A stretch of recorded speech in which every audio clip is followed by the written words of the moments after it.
శోభన్ బాబు చిత్ర విశేషాలు జగజ్జెట్టీలు. He-Man CID సికిందర్గా నటించిన జగజ్జెట్టీలు చిత్రం జూన్ 18, 1970 నాడు విడుదలైనది. జగజ్జెట్టీలు చిత్రంలో కళాభినేత్రి వాణిశ్రీ హీమ్యాన్కు జంటగా నటించారు. ఈ చిత్రంలో మహానటుడు ఎస్వి రంగారావు ఒక ముఖ్య పాత్రను పోషించారు. ఆయన పలికిన ఎన్నో డైలాగులు, డోంగ్రే లాంటి మాటలు మాస్ ప్రేక్షకులను ఉర్రూతలొగించాయి. ఫల్గుణ ప్రొడక్షన్స్ పతాకంపై పి. ఏకాంబరేశ్వరరావు మరియు కె. రాఘవులు జగజ్జెట్టీలు చిత్రాన్ని నిర్మించారు.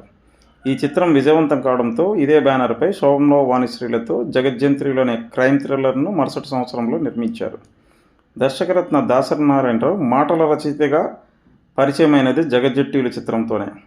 మెగాస్టార్ చిరంజీవి తండ్రి కొణిదెల వెంకట్రావు గారు ఈ చిత్రంలో ఒక సన్నివేశంలో నటించడం విశేషం.